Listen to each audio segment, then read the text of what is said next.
नमस्कार साथियों, आप देख रहे हैं यूपी समाचार, जहां आपको मिलती है उत्तर प्रदेश की दिन भर की ताजा और बड़ी खबरें। आज की पहली खबर, यूपी पंचायत चुनाव पर हाईकोर्ट की सख्ती से बढ़ी प्रधानों की धड़कनें। उच्च न्यायालय इलाहाबाद ने प्रधानों को प्रशासक बनाने के सरकारी फैसले को असंवैधानिक बताया है, जिससे प्रधानों और पंचायत प्रतिनिधियों की चिंता बढ़ गई है। अदालत ने सरकार से चुनाव की स्पष्ट समय सीमा पूछी है और अब सबकी निगाहें 13 जुलाई की अगली सुनवाई पर टिकी हैं।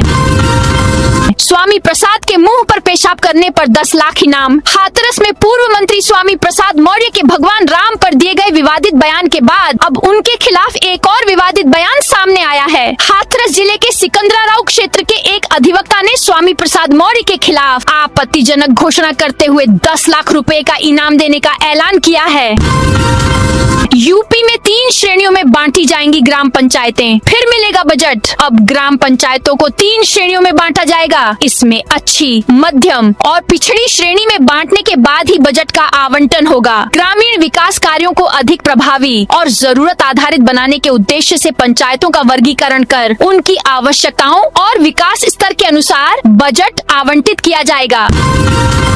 यूपी में मानसून का काउंटडाउन शुरू। प्रदेश में रविवार रात आंधी बारिश के साथ एंट्री होगी। प्रदेश में भीषण गर्मी और लू से राहत मिलने के संकेत मिल रहे हैं। मौसम विभाग के अनुसार रविवार रात से पूर्वी उत्तर प्रदेश के कई जिलों में मानसून प्रवेश करेगा। इसके बाद 30 जून से 3-4 दिनों तक प्रदेश भर में गरज चमक के साथ व्यापक वर्षा होने की संभावना है।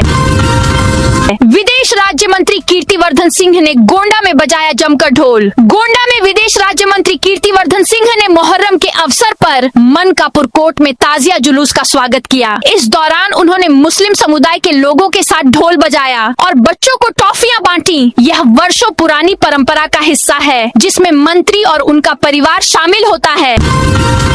वाराणसी में मोहर्रम जुलूस के दौरान पुलिस युवकों में झड़प। वाराणसी में मोहर्रम के ताजिया जुलूस के दौरान 2 पक्षों में विवाद हो गया। इस दौरान बीच बचाव कर रही पुलिस से भी कुछ युवक भिड़ गए। विवाद के बीच भगदड़ की स्थिति बनने लगी। पुलिस ने भीड़ को नियंत्रित करने के लिए हल्का बल प्रयोग किया, जिससे मौके पर अफरा तफरी का माहौल बन गया। यूपी में सपा महिला सांसद विधायक मीटिंग में भिड़े। यूपी के बांदा में सपा की बैठक में सांसद कृष्णा देवी और विधायक विशंभर यादव के बीच हॉट टॉक हो गई। शुक्रवार को सपा विधायक कार्यक्रम को संबोधित कर रहे थे, तभी सपा सांसद अचानक भड़क गयी। उन्होंने गुस्से में कहा, आपको सिर्फ बेइज्जती करना आता है। हम अखिलेश भैया से भी कह चुके हैं कि हमारे साथ जो हो रहा है वह विधायक कर रहे हैं और कोई नहीं कर रहा। मिर्जापुर में यूपीपी उप निरीक्षक भर्ती की पीईटी 29 से 30 जून को होगी। उत्तर प्रदेश पुलिस में उप निरीक्षक नागरिक पुलिस और समकक्ष पदों पर सीधी भर्ती 2025 के तहत 29 और 30 जून को शारीरिक दक्षता परीक्षा पीईटी आयोजित की जाएगी। इस परीक्षा की तैयारियों का जायजा लेने के लिए शुक्रवार को वाराणसी जोन के अपर पुलिस महानिदेशक पीयूष मोडिया ने मिर्जापुर स्थित 39वीं वाहिनी पीएसी में समीक्षा बैठक की।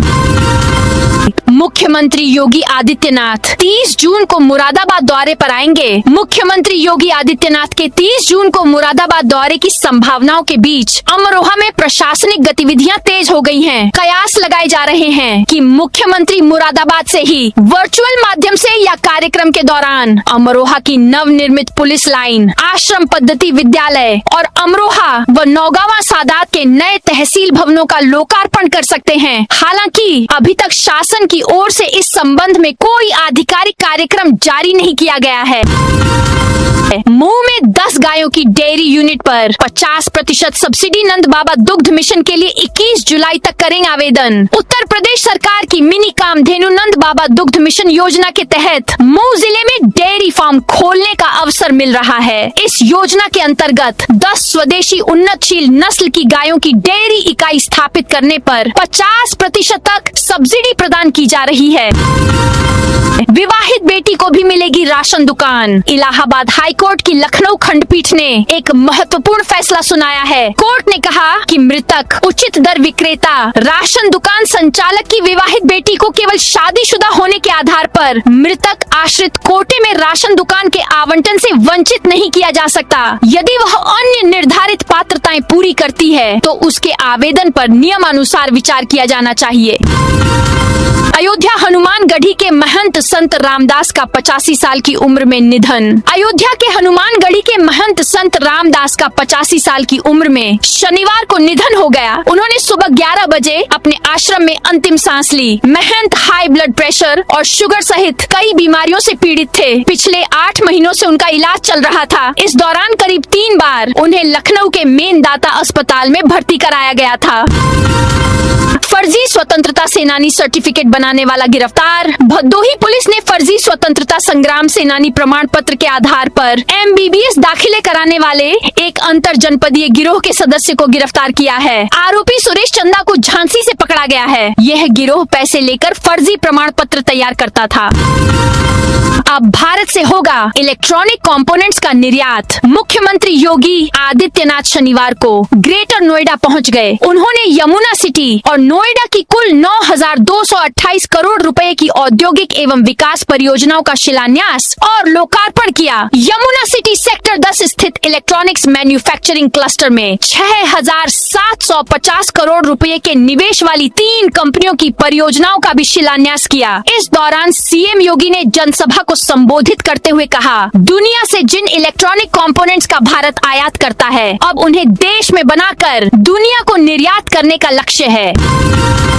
इलेक्ट्रिक 2 व्हीलर 31 जुलाई से होंगे महंगे। केंद्र सरकार सब्सिडी खत्म करेगी। केंद्र सरकार इलेक्ट्रिक 2 व्हीलर ई-स्कूटर / ई-बाइक खरीदने पर मिलने वाली 5,000 रुपए की सब्सिडी 31 जुलाई से बंद कर रही है। इसके बाद इलेक्ट्रिक वाहन खरीदना महंगा हो जाएगा। हालांकि उत्तर प्रदेश में राज्य सरकार की ईवी सब्सिडी जारी रहेगी। यूपी में इलेक्ट्रिक 2 व्हीलर, 4 व्हीलर और कॉमर्शियल इलेक्ट्रिक वाहनों पर मिलने वाली छूट मिलती रहेगी। इसके अलावा रोड टैक्स और रजिस्ट्रेशन फीस भी माफ रहेगी। यूपी सरकार की सब्सिडी पाने के लिए इलेक्ट्रिक वाहन खरीदने के बाद ऑनलाइन आवेदन करना होता है। सीएम योगी बोले, बीजेपी ने भारतीय सीमाओं को सुरक्षित किया। सीएम योगी शनिवार को भाजपा महानगर के 2 दिवसीय प्रशिक्षण वर्ग में पहुंचे। उन्होंने प्रशिक्षण वर्ग का उद्घाटन किया। सीएम योगी ने कहा, 2014 के पहले दुश्मन देश हमारे सैनिकों के साथ क्रूरता करते थे, चोरी छिपे उनके साथ अत्याचार कर लेते थे। सरकारें कहती थीं कि बोलना नहीं है, कहीं संबंध खराब न हो जाए। योगी बोले, फिल्में फ्री करिए, हम इलाज मुफ्त कर देंगे। गोरखपुर में शुक्रवार शाम सीएम योगी ने एक अस्पताल का उद्घाटन किया। सांसद रवि किशन मंच पर देरी से पहुंचे तो नेताओं ने मजाकिया अंदाज में कहा कि देर से आने की पेनाल्टी के तौर पर गाना सुनाना होगा। योगी भी मुस्कुराते हुए कहा, सुना दो। योगी ने कहा, रवि किशन पूछ रहे थे कि क्या यहाँ फ्री में इलाज होगा। मैंने कहा कि आप अपनी फिल्म फ्री में दिखाना शुरू कर दें। उसी दिन से इस हॉस्पिटल में भी फ्री इलाज शुरू हो जाएगा। कालू गोलू गैंग के 4 बदमाश अन्य जेलों में शिफ्ट। सोशल मीडिया वॉर को देखते हुए किया गया शिफ्ट। मेरठ की चौधरी चरण सिंह जिला जेल में बंद कुछ कुख्यात बदमाश आगामी समय में चुनावी माहौल न बिगाड़ दें, इसकी संभावनाओं को भांपते हुए प्रशासन ने ओभी से उठा पटक शुरू कर दी है। मेरठ जेल में बंद 4 बदमाशों को प्रदेश की दूसरी जेलों में शिफ्ट किया गया है। खास बात यह है कि यह चारों बदमाश 2 अलग अलग गिरोह के सदस्य हैं, जो अब अलग अलग जेलों में रहेंगे। सीएम योगी आज आगरा आएंगे, 3 घंटे रुकेंगे शहर में। मुख्यमंत्री योगी आदित्यनाथ 28 जून को आगरा आ रहे हैं। वे मंडल के विकास कार्यों और कानून व्यवस्था की समीक्षा करेंगे। उनका विशेष जोर लोक निर्माण विभाग PWD के प्रोजेक्ट्स पर रहेगा, जहां पुराने कार्यों की प्रगति की समीक्षा के साथ साथ नए कार्यों की योजना पर चर्चा करेंगे। राम मंदिर चढ़ावा चोरी पर धीरेन्द्र शास्त्री भावुक, बोले भगवान महादंड देंगे। अयोध्या राम मंदिर चोरी पर पंडित धीरेन्द्र शास्त्री भावुक हो गए। इंडोनेशिया के जकार्ता में शुक्रवार को कहा, रावण तो ये भी हैं, बस रूप बदल गए हैं। रावण ने तो केवल माता जानकी जी की चोरी की थी। राम मंदिर के दान पात्र से लाखों करोड़ों लोगों की श्रद्धा और भरोसा चोरी हुआ। हमें खबर मिली है कि FIR हुई है, अभी और जांच हो, पक्का है और पकड़े जाएंगे। चंपत राय के इस्तीफे की स्क्रिप्ट। हरिद्वार में लिखी गई आरएसएस ने राम मंदिर छड़ावा चोरी पर फटकार लगाई। श्री राम जन्मभूमि तीर्थ क्षेत्र के महासचिव चंपत राय और ट्रस्टी डॉक्टर अनिल मिश्रा ने अपने पद से इस्तीफा दबाव में दिया। इसकी स्क्रिप्ट 8 दिन पहले हरिद्वार में लिखी गई। विश्व हिंदू परिषद की 18 और 19 जून को हरिद्वार में बैठक थी। इसमें अयोध्या से चंपत राय और गोपाल राव शामिल हुए थे। सूत्र बताते हैं, राष्ट्रीय स्वयंसेवक संघ आरएसएस के सरकार्यवाह दत्तात्रेय होसबाले ने दोनों से राम मंदिर छड़ावा चोरी की जानकारी ली। छड़ावे के हिसाब किताब में हेरा फेरी को लेकर दोनों को फटकार लगाई थी। बैठक के बाद चंपत राय पर दबाव बढ़ने लगा। संघ के बड़े पदाधिकारियों ने उनसे दूरी बना ली।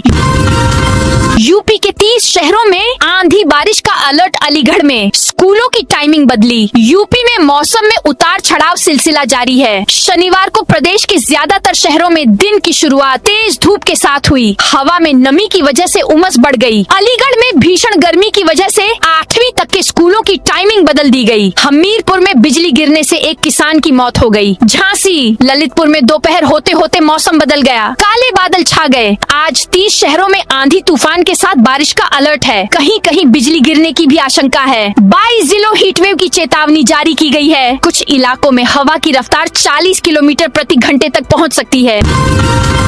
सीएम योगी ने कहा, हर जरूरतमंद को मिलेगा इलाज, मकान। मुख्यमंत्री योगी आदित्यनाथ ने अपने गोरखपुर प्रवास के तीसरे दिन भी जनता दर्शन में आए लोगों की समस्या सुनी। वह 200 लोगों से मिले। इनमें से कई आवाज तो कुछ परिजनों के इलाज की गुहार लेकर पहुंचे थे। मुख्यमंत्री ने उन्हें भरोसा देते हुए कहा कि हर जरूरतमंद को इलाज मिलेगा और जिसके पास मकान नहीं होगा सरकार उसे मकान भी देगी। नौकरानी जीन्स में छिपाकर ले गई 60 लाख के गहने। कानपुर में मेड जीन्स के अंदर 60 लाख रुपए के गहने रखकर चुरा ले गई थी। वजह ये थी कि वो बॉयफ्रेंड से शादी करना चाहती थी। पुलिस के मुताबिक चोरी करने के लिए वह 6 महीनों से अमीर घर में नौकरी की तलाश कर रही थी। 16 जून को मैन पावर एजेंट के जरिए उसे दवा कारोबारी के घर मेड की नौकरी मिली। पहले ही दिन उसने घर की रेकी की और अगले दिन गहने चुरा लिए। इसके बाद नाबालिग 6 लाख रुपए का ब्रेसलेट 2 लाख रुपए में बेचकर बॉयफ्रेंड के साथ फरार हो गई। पहले लखनऊ आई, फिर दिल्ली और मुंबई होते हुए राजस्थान के माउंट आबू पहुंच गई। मायावती के दरवाजे से लौटे राजेंद्र पाल यूपी कांग्रेस प्रभारी बने। कांग्रेस ने शुक्रवार शाम यूपी के प्रभारी अविनाश पांडे को उनके पद से हटा दिया। उनकी जगह राजेंद्र पाल गौतम को यूपी प्रभारी बनाया गया है। वे 19 मई को बाराबंकी के सांसद तनुज पुनिया के साथ अचानक बिना अपॉइंटमेंट लिए बसपा प्रमुख मायावती से मिलने पहुंचे थे। ऐसे में उन्हें बिना मिले वापस लौटना पड़ा था। कानपुर की सीटीआई नहर से निकला कचरा सड़क पर छोड़ा, 13 दिन से लोग परेशान। शहर के सीटीआई नहर की सफाई का काम हुए करीब 2 हफ्ते बीत चुके हैं, लेकिन प्रशासनिक लापरवाही का खामियाजा अब यहाँ के आम लोगों और राहगीरों को भुगतना पड़ रहा है। नहर से निकाली गई गंदगी और सिल्ट को ठिकाने लगाने के बजाय उसे सीधे सड़क के किनारे ही डाल दिया गया है। हर ब्लॉक में बनेंगे वंदे मातरम और महर्षि चरक वन। अमेठी जिले में वृक्षारोपण को बढ़ावा देने के लिए विशिष्ट वनों की स्थापना की जाएगी। इनमें शहीदों के नाम पर वंदे मातरम वन और औषधीय गुणों से युक्त महर्षि चरक वन प्रमुख होंगे। इन वनों की स्थापना जिले के सभी विकास खंडों में की जाएगी। डिजिटल गोल्ड ट्रेडिंग के नाम पर 3 करोड़ 27 लाख की ठगी। लखनऊ में एक ठेकेदार से फेसबुक पर दोस्ती कर डिजिटल गोल्ड ट्रेडिंग में मुनाफे का झांसा देकर 3 करोड़ 27 लाख रुपए की साइबर ठगी कर ली गई। पीड़ित ने महिला समेत 4 लोगों के खिलाफ शिकायत दर्ज कराई है। अलीगंज के सेक्टर N निवासी दीपक अग्रवाल ने पुलिस से की शिकायत में बताया वह श्री इंटरप्राइजेस के प्रोपराइटर हैं और जल निगम के ठेके लेकर ट्यूबवेल स्थापना व पानी की टंकियों का निर्माण कराते हैं। बलरामपुर की 16 पंचायतों में पंचायत सहायक जल्द तैनात होंगे। बलरामपुर जिले की 16 ग्राम पंचायतों में पंचायत सहायकों की नियुक्ति प्रक्रिया तेजी से आगे बढ़ रही है। इन रिक्त पदों को भरने के लिए ग्राम पंचायत स्तर पर चयन की कार्रवाई पूरी हो चुकी है। अब जिला स्तर पर अभ्यर्थियों के दस्तावेजों के सत्यापन और अनुमोदन की प्रक्रिया जारी है। बुलंदशहर में मुख्यमंत्री सामूहिक विवाह योजना के तहत जुलाई माह में 85 से अधिक जोड़े परिणय सूत्र में बंधेंगे। समाज कल्याण विभाग इस आयोजन की तैयारी कर रहा है। इस बार सरकार ने बिटिया को दी जाने वाली नकद राशि में 4,000 रुपए की बढ़ोतरी करते हुए इसे 64,000 रुपए करने का निर्णय लिया है। पल्स पोलियो अभियान, डीएम ने रैली को दिखाई हरी झंडी। उत्तर प्रदेश के फतेहपुर में सघन पल्स पोलियो अभियान जनपद स्तरीय रैली का शुभारंभ जिलाधिकारी निधि गुप्ता वत्स ने जिला चिकित्सालय में शनिवार के दिन फीता काट कर किया। इस अभियान का लक्ष्य 4,23,800 बच्चों को पोलियो ड्रॉप पिलाना है। बिजनौर जेल में बंदियों से मुलाकात 2 शिफ्टों में। बिजनौर जिला कारागार में बंदियों से मुलाकात की प्रक्रिया में महत्वपूर्ण बदलाव किया गया है। अब परिजनों को बंदियों से मिलने के लिए 2 शिफ्टों में व्यवस्था मिलेगी। जेल प्रशासन ने यह निर्णय दूर दराज से आने वाले मुलाकातियों की सुविधा को ध्यान में रखते हुए लिया है।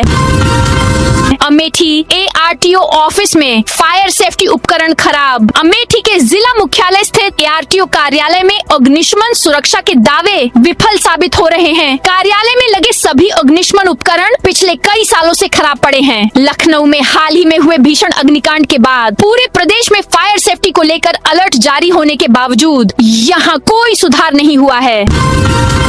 शिया वक्फ बोर्ड पूर्व अध्यक्ष ने PM को लिखा पत्र, एम योगी को राम मंदिर की जिम्मेदारी देने की मांग। लखनऊ में शिया वक्फ बोर्ड के पूर्व अध्यक्ष ने PM मोदी को लिखा पत्र, राम मंदिर प्रशासन की अतिरिक्त जिम्मेदारी CM योगी को देने की मांग किया। जितेंद्र नारायण सेंगर उर्फ वसीम रिजवी ने राम मंदिर प्रकरण पर चिंता व्यक्त करते हुए चंपत राय का समर्थन किया। उन्होंने कहा कि चंपत राय के त्याग पत्र की खबर एक दुखद खबर है। यह जल्दबाजी में लिया गया फैसला है। हम उन्हें व्यक्तिगत रूप से उन्हें जानते हैं। कानपुर देहात में तबादले के बाद भी नहीं छोड़े थाने। कानपुर देहात में पुलिस अधीक्षक के आदेश के बावजूद कई आरक्षियों ने अपने पुराने थाने और चौकियां नहीं छोड़ी हैं। इस मामले में रिजर्व पुलिस लाइन ने दोबारा पत्र जारी कर तत्काल आमद दर्ज कराने के निर्देश दिए हैं। पुलिस विभाग में तबादला आदेशों के पालन पर सवाल उठ रहे हैं। SP के निर्देश पर 19 जून को 2020 बैच के 114 आरक्षियों को 6 माह के लिए पुलिस लाइन से संबद्ध किया गया था। उन्हें विभिन्न थानों और चौकियों से हटाकर रिजर्व पुलिस लाइन में आमद दर्ज कराने के आदेश दिए गए थे। मंडी समिति में मजदूरों और आढ़ती के मध्य हिंसक झड़प। हाथरस शहर की कृषि उत्पादन मंडी समिति में शनिवार सुबह मजदूर और एक आढ़ती के बीच हुए विवाद ने हिंसक रूप ले लिया। इस दौरान एक व्यक्ति द्वारा हवा में फायरिंग किए जाने से मंडी परिसर में अफरा तफरी मच गई। सूचना मिलते ही भारी पुलिस बल मौके पर पहुंचा और स्थिति को नियंत्रित किया। पूरनपुर तहसील में 6 किसान भूख हड़ताल पर बैठे। पीलीभीत के पूरनपुर तहसील क्षेत्र के गांव मुड़िया में किसानों ने जमीन की पैमाइश और अवैध कब्जा हटाने की मांग को लेकर अनिश्चितकालीन भूख हड़ताल शुरू कर दी है। भारतीय किसान यूनियन के बैनर तले 6 किसानों ने शनिवार सुबह 8 बजे से तहसील परिसर में यह हड़ताल शुरू की। इससे पहले किसान बुधवार से शांतिपूर्ण धरना प्रदर्शन कर रहे थे, लेकिन प्रशासन द्वारा कोई कार्रवाई न होने पर उन्होंने यह कदम उठाया। सीतापुर में 10 दिनों से बंद कोचिंग सेंटर में चोरी। सीतापुर के महोली कोतवाली क्षेत्र में शुक्रवार रात चोरों ने एक डिजिटल लाइब्रेरी एवं कोचिंग सेंटर को निशाना बनाते हुए नकदी सहित हजारों रुपए के इलेक्ट्रॉनिक सामान पर हाथ साफ कर दिया। घटना की जानकारी शनिवार सुबह करीब 10 बजे हुई, जब संचालक लाइब्रेरी खोलने पहुंचे। सूचना पर पहुंची पुलिस ने घटनास्थल का निरीक्षण कर जांच शुरू कर दी है। इटावा में 2 पत्नियों का हंगामा, पहली को मृत बता दूसरी शादी की। इटावा के इकदिल कस्बे की नई बस्ती में बीते गुरुवार शाम उस समय हंगामा मच गया, जब एक युवक पर पहली पत्नी को मृत बताकर दूसरी शादी करने और अब तीसरी शादी की तैयारी करने का आरोप लगाते हुए उसकी दोनों पत्नियां अपने परिजनों के साथ उसके क्लिनिक और घर पहुंच गईं। देखते ही देखते विवाद इतना बढ़ गया कि दोनों पक्ष आमने सामने आ गए। युवक के परिवार ने क्लिनिक और मकान में तोड़फोड़ के साथ आगजनी का आरोप लगाया है। उन्नाव में जल्द 2 जर्जर पुलों का होगा कायाकल्प। जनपद के 2 क्षेत्रों में जर्जर पुलिया से खतरा उठाकर सफर करने का क्रम खत्म होने जा रहा है। अब तक इन पुलिया से संबंधित क्षेत्र के 32 गांव के ग्रामीणों का आवागमन है। अब शासन से संबंधित पुलिया निर्माण के लिए बजट का आवंटन कर दिया गया है। दोनों पुलिया निर्माण के लिए कुल 1.54 करोड़ रुपए का बजट मिला है। महाराष्ट्र में TET पेपर लीक। कल एग्जाम होना था, सरकार ने परीक्षा रद्द की। महाराष्ट्र में शिक्षक पात्रता परीक्षा TET का पेपर करीब 24 घंटे पहले लीक हो गया। एग्जाम रविवार को होना था। महाराष्ट्र स्टेट एग्जामिनेशन काउंसिल ने इसके बाद परीक्षा स्थगित कर दी है। नई तारीखों का ऐलान बाद में किया जाएगा। पुलिस के मुताबिक पेपर लीक की सूचना के बाद ठाणे के भिवंडी इलाकों के कई जगहों पर छापेमारी की। इसके बाद एग्जामिनेशन काउंसिल के अफसरों को बुलाया और जब्त पेपर को वेरीफाई कराया गया। संचारी रोगों से बचाव के लिए परिषदीय स्कूलों में जुलाई भर चलेगा अभियान। परिषदीय विद्यालयों में पढ़ने वाले बच्चों को संचारी रोगों से बचाने के लिए जुलाई में विशेष अभियान चलाया जाएगा। सभी बेसिक शिक्षा अधिकारियों BSA को निर्देश दिए गए हैं कि शिक्षक और अभिभावक बच्चों को पूरी बाह की शर्ट और फुल पैंट पहनकर स्कूल भेजने के लिए प्रेरित करें। साथ ही विद्यालयों में स्वच्छता, सुरक्षित पेयजल और रोगों से बचाव के प्रति व्यापक जागरूकता अभियान चलाया जाएगा।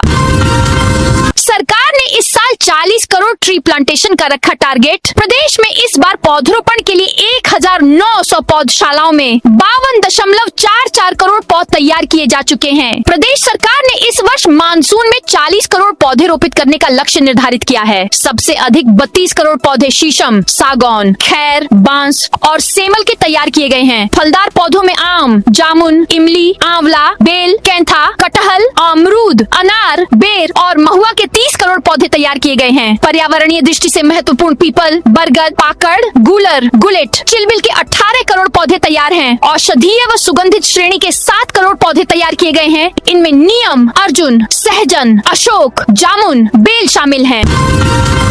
सोलर रूफटॉप की स्थापना में यूपी की बड़ी छलांग, देश में हासिल किया पहला स्थान। प्रधानमंत्री सूर्य घर मुफ्त बिजली योजना के तहत सोलर रूफटॉप स्थापना में कीर्तिमान स्थापित करते हुए उत्तर प्रदेश देश का अग्रणी राज्य बन गया है। अब तक 6.2 लाख से अधिक घरों में सौर ऊर्जा संयंत्र स्थापित किए जा चुके हैं। देश में कुल सोलर रूफटॉप इंस्टॉलेशन में उत्तर प्रदेश की हिस्सेदारी 17% के साथ देश के शीर्ष राज्यों में शामिल है। मार्च, अप्रैल और मई में लगातार 3 महीनों तक हर महीने 50,000 से अधिक घरों में सौर ऊर्जा आधारित संयंत्र स्थापित कर प्रदेश ने नया रिकॉर्ड बनाया है। तो दोस्तों, यह थी आज उत्तर प्रदेश के सभी जिलों की दिन भर की ताजा और बड़ी खबरें।